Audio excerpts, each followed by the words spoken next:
Stocks में invest करें या म्यूचुअल फंड्स में, ये सवाल इन्वेस्ट करते टाइम हम सबको आता है।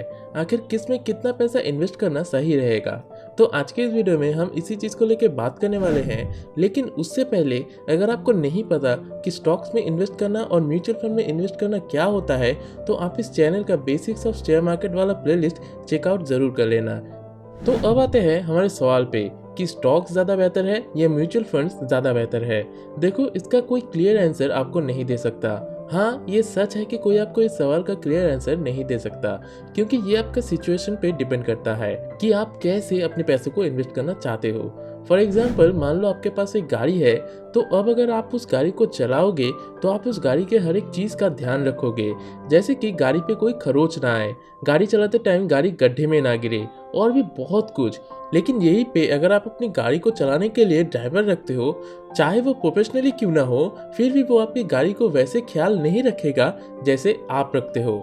तो यहाँ पे मैंने जब कहा कि आप अपनी गाड़ी को ड्राइवर को चलाने के लिए दो, तो यही है म्यूचुअल फंड। अपने पैसों को किसी एक फंड को सौंप दो जो अपने मुताबिक आपके पैसों को इन्वेस्ट करेगा। तो सबसे पहले हम म्यूचुअल फंड्स के प्रोस एंड कॉन्स को जान लेते हैं। उसके बाद हम स्टॉक्स में डायरेक्ट इन्वेस्ट करने के प्रोस एंड कॉन्स को जानेंगे और आखिर में आपको एक क्लियर आंसर जरूर मिल जाएगा।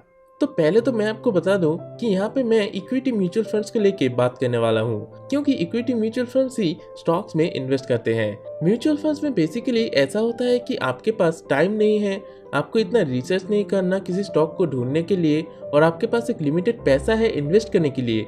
तो ऐसे सिचुएशन के लिए म्यूचुअल फंड आपके लिए बेस्ट है, क्योंकि म्यूचुअल फंड्स में टीम ऑफ एक्सपर्ट्स हैं जो आपके पैसों को अपने नॉलेज और एक्सपीरियंस के मुताबिक इन्वेस्ट करेंगे। तो म्यूचुअल फंड का सबसे पहला प्रो है कि यहाँ पे टीम ऑफ एक्सपर्ट्स आपके पैसों को इन्वेस्ट करेंगे, जैसे कि मैंने आपको बताया। दूसरा प्रो है access to management information. Mutual fund directly किसी भी कंपनी के फुल्ली डिटेल एनालिसिस करके और डायरेक्टली उस कंपनी से कांटेक्ट करके उसमें इन्वेस्ट कर सकते हैं। तीसरा प्रो है डाइवर्सिफिकेशन। म्यूचुअल फंड में आपको थोड़े से पैसों में बहुत बड़ा डाइवर्सिफिकेशन मिलता है, यानी एक छोटे से अमाउंट से किसी भी म्यूचुअल फंड के पूरे पोर्टफोलियो में आप इन्वेस्ट कर सकते हो। जैसे मान लो आपके पास 1000 रुपए हैं और आपको MRF, रिलायंस, TCS ऐसी कंपनीज में इन्वेस्ट करना है। अब आप 1000 रुपए में तो इन कंपनीज में इन्वेस्ट नहीं कर सकते, लेकिन अगर किसी म्यूचुअल फंड ने अपने पोर्टफोलियो में इन सभी कंपनी को लिस्टेड रखा है तो ये पॉसिबल है, यानी आप 1000 रुपए में ही इन सभी कंपनीज में इन्वेस्ट कर सकते हो। आपको कम पैसों में ज्यादा डाइवर्सिफिकेशन मिलता है।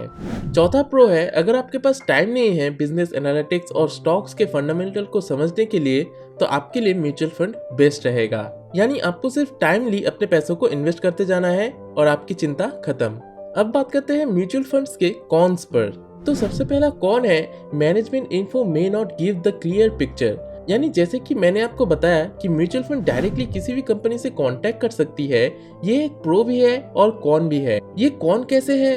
तो देखो, जब भी एक फंड मैनेजर किसी एक कंपनी के पास जाएगा तो वो कंपनी अपनी अच्छी साइड ही उस मैनेजर को दिखाने की कोशिश करेगा। उसे अपनी कंपनी ऐसे बताएगा जैसे उसका फ्यूचर बहुत अच्छा है, लेकिन वो कंपनी फंड मैनेजर को अपने बुरे साइड के बारे में नहीं बताएगा। इसीलिए ये एक प्रो के साथ साथ कॉन भी है। म्यूचुअल फंड में दूसरा कौन है, fund manager always play safe. यानी नौकरी किसको पसंद नहीं, सभी को अपनी नौकरी प्यारी है। इसी तरह से अगर आपको सिर्फ लोगों के पैसे इन्वेस्ट करने के लिए लाखों रुपए मिल रहे हो, तो आप तो नहीं चाहोगे कि रिस्क लेके ये नौकरी आपके हाथ से चली जाए। तो ऐसे सिचुएशन में आप चाहोगे कि आपके पैसे बढ़े ना बढ़े, लॉस ना हो, एक स्टेबिलिटी बनी रहे, और यही चीज कुछ फंड मैनेजर्स करते हैं। इसीलिए म्यूचुअल फंड बहुत ज्यादा सेफ्टी ओरिएंटेड होते हैं, जो एक कॉन भी है और एक प्रो भी है। इसे मैं पूरी तरीके से कॉन नहीं कह सकता, क्योंकि मार्केट में अगर आपको पैसा बनाना है तो आपको एक कैलकुलेटेड रिस्क जरूर लेना चाहिए। मेरी बात पे ध्यान देना, कैलकुलेटेड रिस्क लेना चाहिए। म्यूचुअल फंड का तीसरा कौन है, funds focus in increasing AUM, यानी एसेट अंडर मैनेजमेंट। कई बार फंड हाउसेस अपने AUM को बढ़ाने के लिए एड्स, पब्लिसिटी, NFO वगैरह चीजें लॉन्च करती रहती है, जिससे लोगों को अट्रैक्ट किया जा सके। और ये एक बहुत बड़ा कॉन है, क्योंकि ऐसे फंड्स को सिर्फ अपने AUM से मतलब होता है, उस AUM पे अच्छा खासा रिटर्न देना नहीं, क्योंकि जितना AUM है उस पर तो उन्हें एक्सपेंस मिलने ही वाला है। और अगर उस फंड की एग्जिस्टिंग स्कीम नहीं भी चली तो उसे बंद करके फिर से एक और स्कीम बना लेंगे। तो ऐसे फंड से आपको बच के रहना है।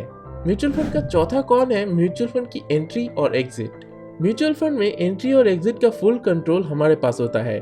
जो अच्छी बात है, लेकिन इसका कौन ये है कि मार्केट जब गिरता है तो हम हड़बड़ाहट में अपने पैसों को बाहर निकाल लेते हैं, जिसकी वजह से फंड मैनेजर्स को अगर कोई अच्छी अपॉर्चुनिटी दिखती भी है तो वो उसमें इन्वेस्ट नहीं कर पाता, क्योंकि हम अपने पैसों को वापस मांगते हैं और फंड मैनेजर्स को मजबूरी में सस्ते में शेयर्स को बेच के उस पैसे को लौटाना पड़ता है। तो अब बात करते हैं स्टॉक्स के प्रोज एंड कॉन्स की।